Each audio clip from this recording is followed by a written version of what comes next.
Today, you will see revolution and bloodshed.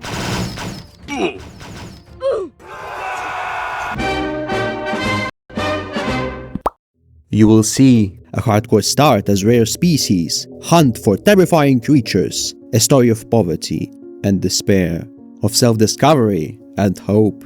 Welcome, dear comrade, and today we will survive Kenshi in the most communist way possible. But before we play, ask yourself, what does it mean to play as a communist? Failure. It's about failure. You know, when two leftists enter the bar, they immediately split into 10 factions. Since Karl Marx, the communists believed that the concentration of wealth caused by capitalism would create a class of suffering wage earners, the people so desperate, in such horrible poverty, that they won't be able to cope with their existence. This social class should start the revolution, and after their victory, the new commune would then use the technologies built by capitalism to free the workers from menial labor. So, the communist revolution requires two things: advanced technology and desperate people.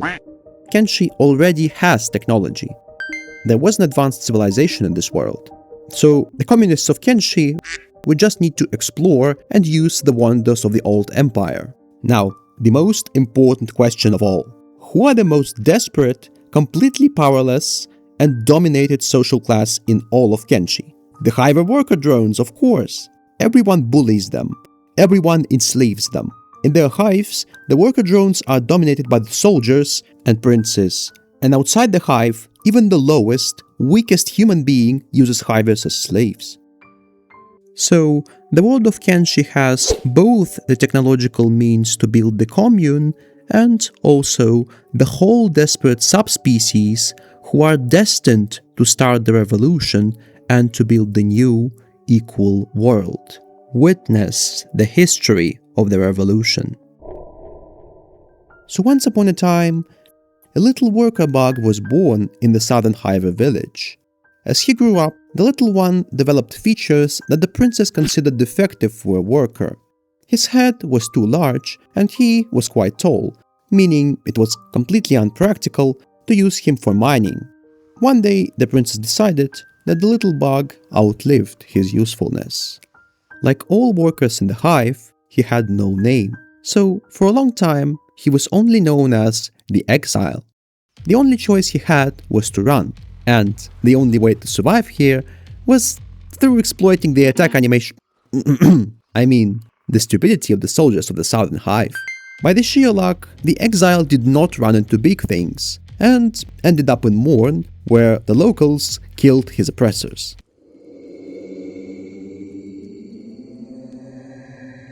For some time, he did not know what to do. Hiver workers typically don't have free time. Without orders, he simply wandered.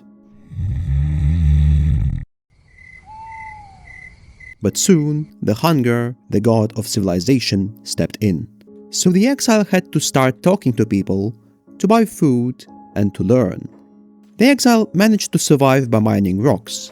He was always a curious one, so he decided to go to the town of Black Scratch, which had a great library in there.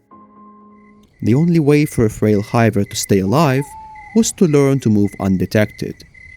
The Bonefields wasteland is well known for its genocidal wildlife. In light of the day, the little, frail bug had no chance. The only way to stay alive was to hide. By the morning, the exile has encountered other free hivers for the first time in his life. In Brink, the border town of the empire, he saw the farms of the poor people separated from the rich people by the wall.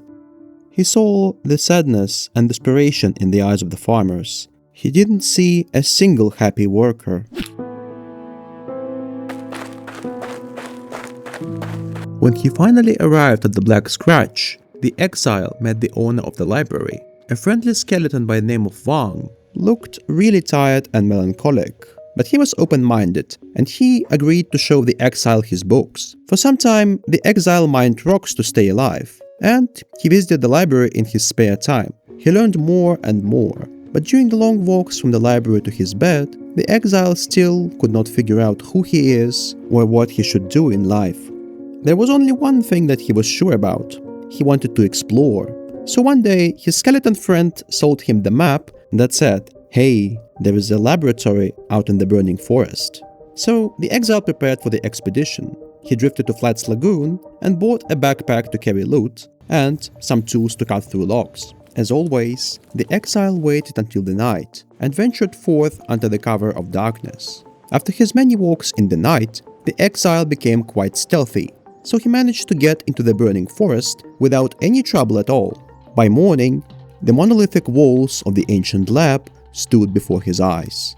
Inside, the exile encountered a system of defense, the massive robotic spiders. I think we need to lure them out and then plunder the laboratory. Oh really? They are hostile to the swamp raptors? Cool. Now we can just lure the robots to the swamp raptors.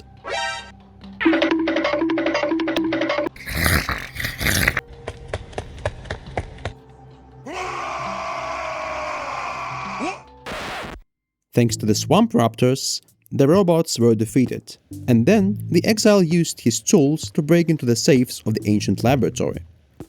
Because of this success, the exile had an amazing loot, and then lots of money. But money can't buy happiness. The purple bug felt very, very lonely. He decided to return to his village and, quite literally, steal a friend for himself. After some really funny training, this is so funny, just look at the little bug carrying this huge-ass Shek bandit around. When the exile had his assassination skill around 20, he decided to head back to his old village, and he did the deed.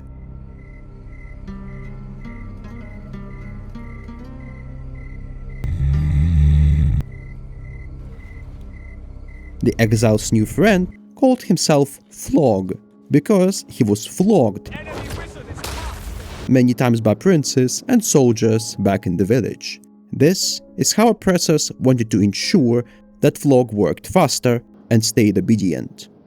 It's only day 18, and the revolution is already using forced recruitment to grow the Red Army. You know, as they say, You can't make an omelette without breaking a few million eggs. these are the recruitment practices of RimWorld. Persuading Flog to follow was not an easy task, so the exile engaged in long conversations with him. He told him stories about the world, most importantly, promised companionship and friendship, something that Flog never, ever had. And soon, Flog agreed to join the exile. The exile bought his friend new weapons, clothes, and good food. Our hero was no longer alone. However, both of them still had no clear purpose. Together, they decided to drift towards the university at the world's end. The exile and Flog were hoping to meet the wise people who would give them advice. You know, for many communists, the road to the left lies through the college. The safest way to world's end lied through the lands of the Empire. So now our purple bugs had the absolute pleasure of witnessing the social order of the Empire. In every place, they met Hiver Workers, and in every place, Hiver Workers were impoverished, hungry, and wearing rags. They tried talking to the Hivers they met, but most refused to talk with, quote, weird purple bugs. In one bar, however, the two friends met Klikthak, a poor farmer who wanted a homestead far away from the Empire. So Klikthak tagged along. He was telling horrible stories about the imperial slavery. He mentioned that the hungry Hivers inside the city walls were actually the fortunate ones. In the Empire, you see, owning slaves is a privilege and an honor. In the stone camps, slave farms, and markets, endless Hivers are forced to work in horrible conditions, and they are being purchased and sold like they are items and not living beings.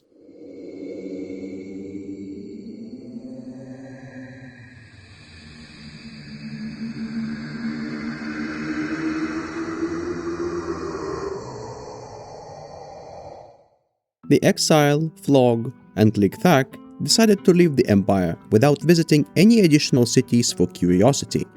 It was now completely clear what kind of place the United Cities are.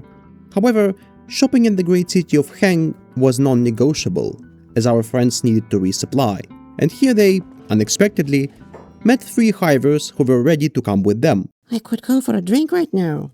Yeah, sure, here you go. Circuit, Verts, and Ribs had incredibly similar stories. They were all bankrupt farmers, all on the verge of selling themselves into slavery to get a piece of bread. All of them were so desperate that going out into the unknown seemed the only option that's not slavery. With 3 new comrades and new supplies, the squad ventured forth towards the university. And soon, a nightmare began. Meat! Cannibals! The Hiver Workers are horrible melee fighters, but they are fast runners and make good skirmishers. The Exile and Flog, who were very experienced at running away, shot every attacking cannibal. Target confirmed.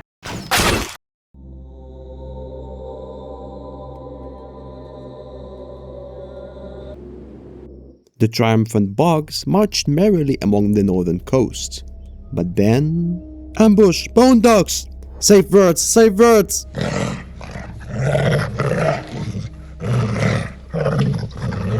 The workers took massive casualties just in a few minutes. 1 was dead, and 3 were heavily wounded. Even worse, while the Exile and Flock were carrying 2 wounded away... No... No... The wolves found the ribs. And even as the friends retreated to the world's end, they were still harassed by the cannibals. Despite these disasters, the Exile, Flog, and 2 wounded comrades survived and made it into the world's end safely. Feel the bitter irony, my dear viewer. The Exile came to the world's end to seek wisdom at the university. But now he did not need the advice. There were no questions, no doubts. He knew his purpose perfectly. His purpose was to protect his friends. Click-Thack was heavily wounded, and Circuit lost a leg. The exiled Flog needed money to buy prosthetics, and to train their new friends to hide, carry backpacks, and survive. A new era has begun, the era of tech scavenging. The exiled Flog traveled to the farthest northern reaches of the world, to the Leviathan coast, and to the cannibal lands of Darkfinger. Everywhere in the north, they broke into ancient labs and looted valuable pieces of technology, valuable materials, and books. Sometimes the purple bugs had to fight human racist gangs. Fuck you. Fuck you, Leatherman.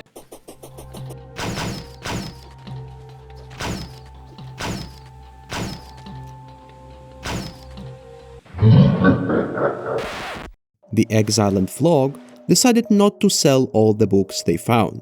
They preserved many valuable tomes to study on their own. From these books, they've learned that many wonders of science and many wonders of engineering are out there in the world. The exile started to think, hey, maybe we can use these wonders to free the workers, protect them, and to prosper. During these tech hunter runs, the exile and the Flog decided that Hiver Workers should only use crossbows as weapons. You see, various forms of melee mastery are inherently reactionary, feudal forms of combat that promote physical strength and privilege of long training. Crossbow, on the other hand, with its accessibility, is a real weapon of the downtrodden, the bane of dungeon masters. On these tech runs, the purple bugs were attacked a couple of times by the Holy Nation patrols. As you know, the Holy Nation hates the Hivers and considers them racially inferior to humans. From the Hiver peasants in the wilds, our friends heard the stories about the horrifying, massive slave camps to which the Holy Nation sends everyone they consider inferior. So, as usual, the workers defended themselves with their crossbows. Fuck it. Okay. The exile and Flog's efforts on tech runs were not in vain. Soon, they brought Circuit a new leg, and Click-Thack healed from his wounds. In the bar at World's End, the Exile and Flock shared stories about their tech hunting and the idea that by using science and engineering, they can finally fight the bullies back. After training Lik-Thak and Circuit in stealth and strength, the workers decided to head south, to Mongrel, and then to the swamp. Their goal was to find more friends and to finally rebuild from the losses taken to the wolf ambush. To get to the city of Mongrel, the workers had to cross the Fog Islands first. And in my mod pack, crossing the Fog Islands is hard.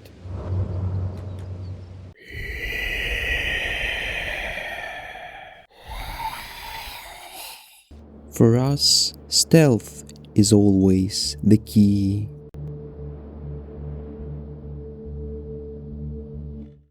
In the Mongrel, the workers met Beep, Beep, who said that They've exiled me from the Hive. I am defective, not good for the Hive. of course, a fella like that was always welcome in the group.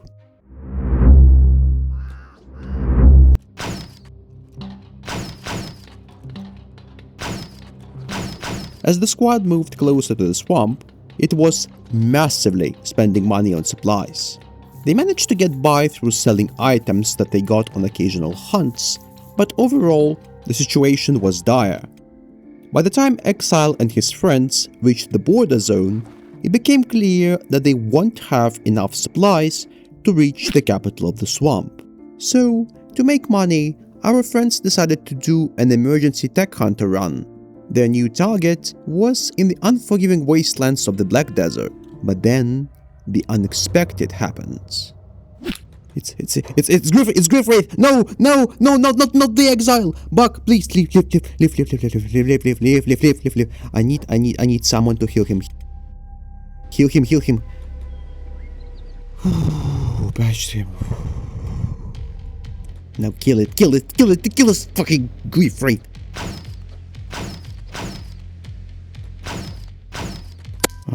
It's down. Now it's time to loot it and save our dear friend.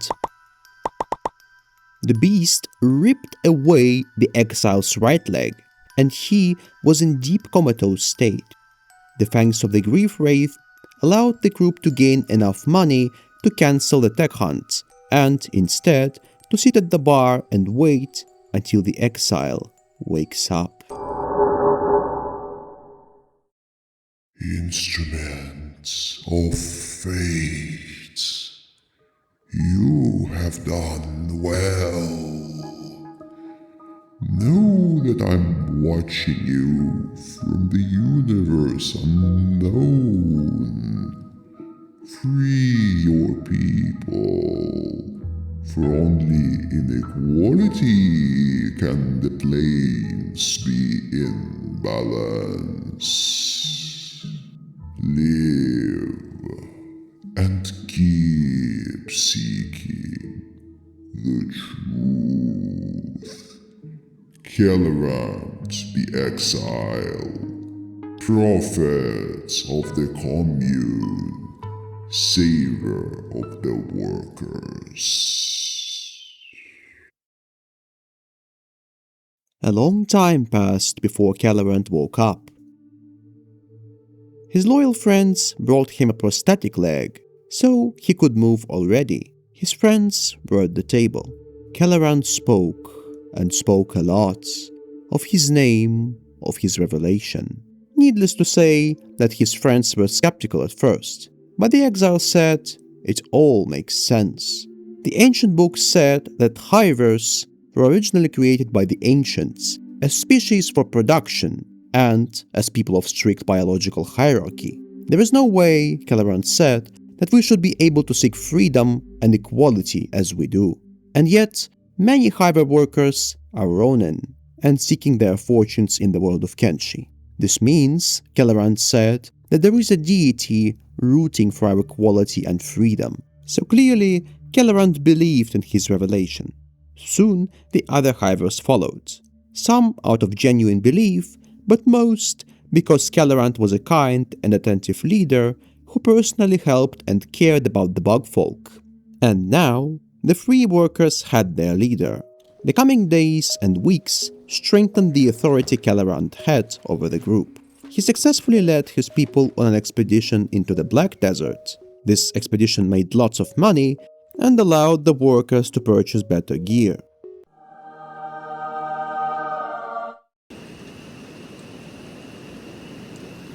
Kellerand led workers into the swamp and South Wetlands, where the workers accepted 3 new friends into their ranks, including the veteran sharpshooter named Green.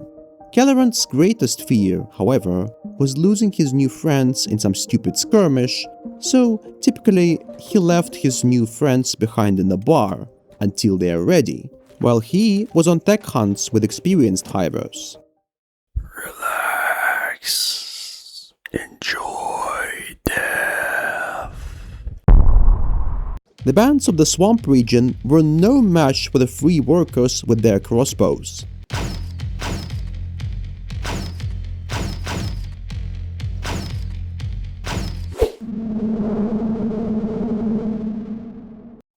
They have amassed a considerable library of knowledge from their scavenging. It was a time of optimism and relative ease for the collective, until one day. It was day 54 of this playthrough. Kellerand and his experienced crew marched out into the Hook region of the map to loot the local ancient libraries.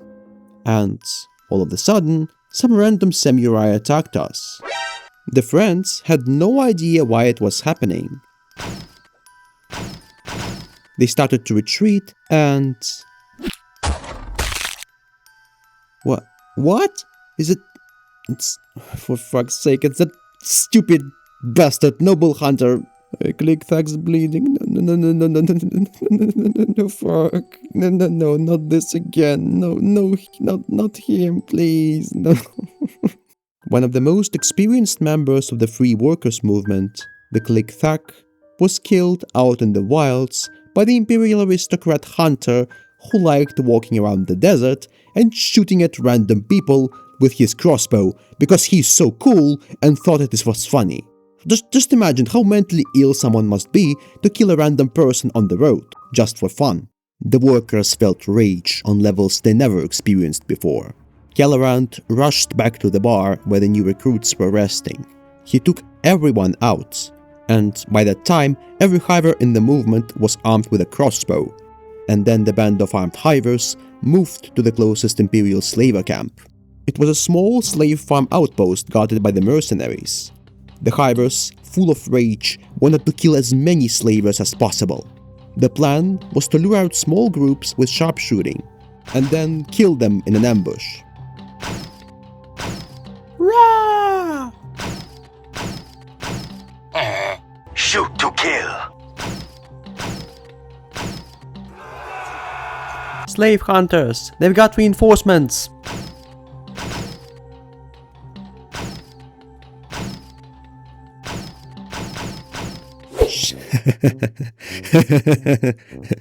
Shot to the last man, bastards. Take it, suck it! Look at that shit.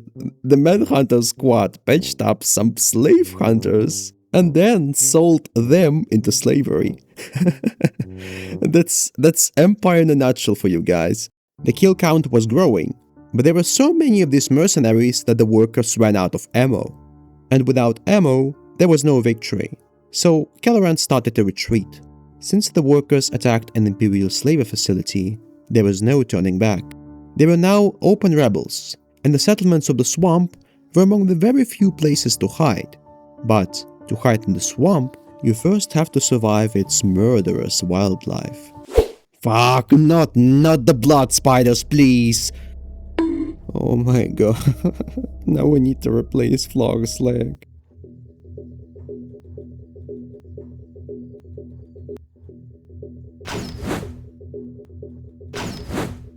Why can't you hit? Why can't you hit the stupid spider? Idiot, please start aiming already! Please, no. Not beep, please. I'm so tired of microing this shit, please. Shoot it already, you handless bastard. Fuck it. Thank you, Kellerand, for starting to aim 100 years after the fighting started. Rest in peace, Beep. A war with the Empire that the Hivers started on pure emotions, without much readiness, led to this retreat. And this retreat is what killed B. All of Kelleran's worst nightmares were coming alive. The free workers finally managed to regroup at Mudtown.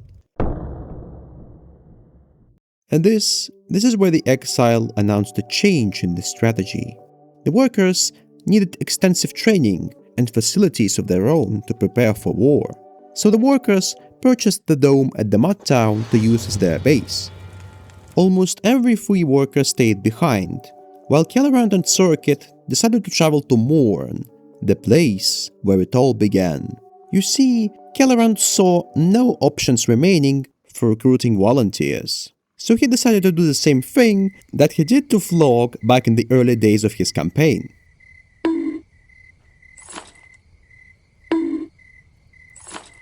Do not doubt the old fella, he did that shit again. Once Kellerand and Circuit returned to the swamp with new recruits, the workers started a great construction effort. The free workers needed a great research facility where every member could participate equally in studying new technologies for building the commune and preparing for war. The free workers were no more. Now, they were known as the Institute for Workers' Enlightenment. The resources for construction were typically bought from swampers, and when they ran out of money, Kellerand sallied out with remaining experienced members of the group to hunt bandits and also, as always, to loot the ancient workshops and laboratories in the region known as the Grid.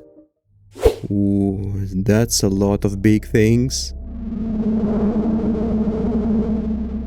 Shh, need to hide hard. Still, in comparison to the very first tech hunts, these were cakewalks. In the Institute, the Hiver Workers started to receive comforts and treatment they never ever got anywhere else in the world. The Institute provided every Hiver with a personal bed of unique color that no other worker was allowed to use. In the laboratory, everyone received a spacious desk and a personal chair. You know, in our world, according to Marxist theory, specialization always creates alienation. That is why, in this new institute, every worker participated in every research task. Kellerand believed that it is very important to elevate each worker mentally. Here, the workers used many books and schematics that they collected on their tech scavenging to learn many wonders of science and engineering from the old world. Most importantly, they were now capable of imprisoning their opponents. After the many long research sessions, the minds of workers were strong. Now the time has come to make them better fighters. One day, Kellerand gathered everyone and led the workers out of the swamp, this time without any casualties. In the Fog Islands, Kellerand trained all workers to be stealthy and to run away swiftly. That's right, all workers were receiving the same training. The free worker commune of real equals should also disperse its military training equally.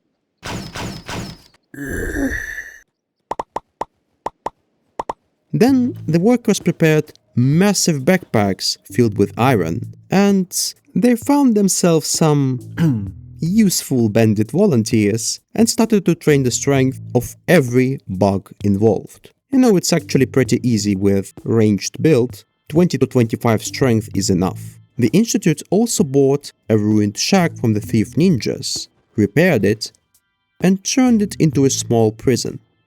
This is when the strange stuff starts to happen. I beg you, never repeat what I'm going to show you at home. Remove the children from the screens. The Hivers hired a temporary shack worker, who they called the Dumpling. The workers promised to feed him and pay him. And, you know, for a drunkard at a ruined town, it was more than enough. And then, the small squad of revolutionaries ventured forth into the Holy Nation lands. But why? The Institute needed to capture test subjects, preferably strong Holy Nation paladins with whole sets of armor. A typical Holy Nation patrol has no counter to masked crossbowmen, or rather, crossbow bugs. Orca Knights, kiss my ass!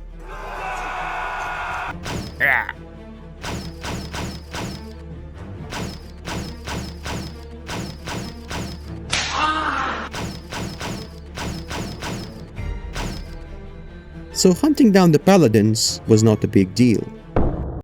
After the paladins were taken prisoner, their pens were strategically redeployed, and then the workers shot them one more time to ensure permanently that the paladins won't ever run away.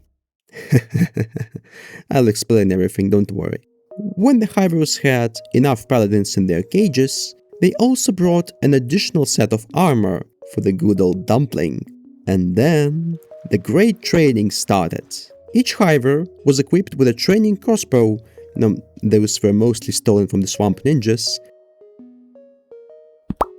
And the great training started. You may be wondering what the hell is this, but you see, by friendly fire, which the bugs are causing to dumpling, the bugs are leveling precision shooting skill, and by shooting weakest crossbows in the game, they are also having more opportunity to train their crossbow skills because their target does not go down as fast as it would with a normal crossbow. I repeated this training process for literal days, and soon, when the crossbow skills of the workers were enough, Kelleran decided that the time has come to start a war. The Institute spent all its remaining funds to purchase ammo and provisions, and marched north in full strength. Well, without Dumpling, of course. This one got fired. Why were they heading north? For decades, the Hiver Workers were spreading the horrifying stories about Camp Rebirth. This place was more than just a slave camp. It was a symbol of Holy Nation's dominance and of the eternal presence of the hateful fires of the Okranite religion. Moreover, Kelleran believed that Rebirth had the highest concentration of slaves in the entire world. So, Kelleran convinced the workers to attack Rebirth with two ideas in mind. His first idea was to inspire the slaves worldwide to fight. And second, and this was even more important for him, Kelleran hoped to free many Hiver Workers from slavery and recruit them into the movement.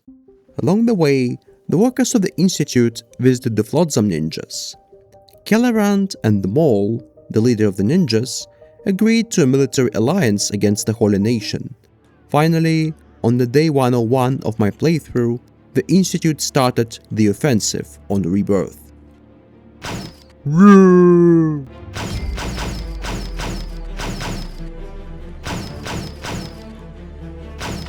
The Paladins were not ready to defend against a crossbow-heavy assault, and the western checkpoint was broken in less than an hour. Hey you! Lord Phoenix eats Hiver shit! Come here, you fool! Point us at our targets.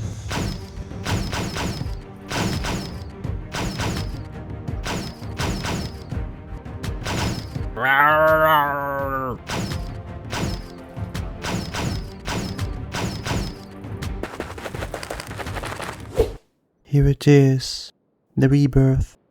The rocky terrain of the Rebirth favored ranged fighters immensely, and the Paladins were stupid enough to try to attack the revolutionaries in the open. Very soon, the tower has fallen. By 3 PM of the first day of the battle, the Hiver militia already reached the slave barracks.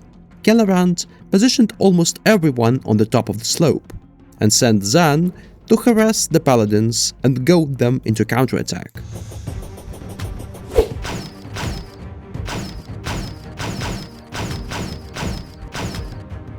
After lots of volleys and lots of dead sentinels, the revolutionaries advanced into the camp and started liberating the slaves. Kelleran was kind of disappointed. Most slaves in the camp were Shek, not Hivers. Militia started to check each building in hopes of finding the Hiver Workers to liberate. Meanwhile, the Shek and human slaves in the camp started to liberate themselves. They armed themselves with swords from dead Okrnite soldiers. Small fights started to break out almost everywhere in the camp. By evening, it seemed that the Workers' Revolution will claim its first total victory. They have even managed to find and liberate one Hiver Worker. During the night, however, the Paladins managed to reorganize. They called for reinforcements and fortified the upper checkpoint. They even launched several counterattacks against the Hiver militia, but were repelled by crossbow fire and the mid-shield support of the rebelling slaves. In the morning of the next day, the Hivers were controlling the entire barracks courtyard. However, many of the workers were wounded in the battle, and, again, they were running out of ammo. So, Kellerant made a highly original decision. Secretly, the workers retreated to Flotsam village, covered by rebelling slaves. Here, the workers left their wounded, bought more ammo, and immediately returned to continue the attack. The Hivers got extremely lucky. The Paladins were so frightened by their massive losses on the previous day that they did not retake the camp from rebelling Rebirth slaves. The revolutionaries were also very lucky to find another Hiver slave who they did not find during the first attack. The workers broke through the checkpoint.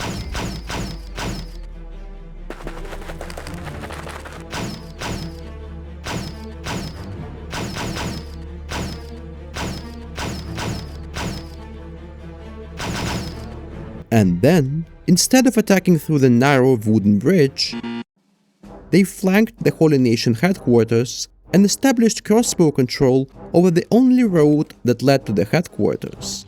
The Paladins had no other choice but to counterattack, and the trap snapped shut.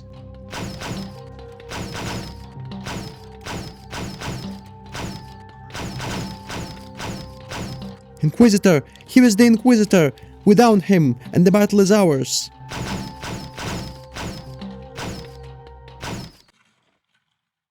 And finally, after 2 days of fighting, the Camp Rebirth has fallen. The Hiver Workers' Revolution achieved its first victory. The Flotsam ninjas entered Camp Rebirth and started to use it as a base. The Holy Nation Inquisitor was taken as a prisoner, and the Hiver militia returned into Flotsam village as heroes. Beloved comrades, the enlightened workers of the Institute, today, for the first time in history, we have demonstrated the world that our people will no longer be enslaved and sold like pottery. We welcome 2 new members, Stream and Beak, into our ranks. And this is only the beginning. We will wage war against those who enslave our people, until we see the reactionary empires in ruins. We will establish a prosperous commune of free workers and live there as equals in peace. Forward, my friends, forward in the name of revolution. To be continued.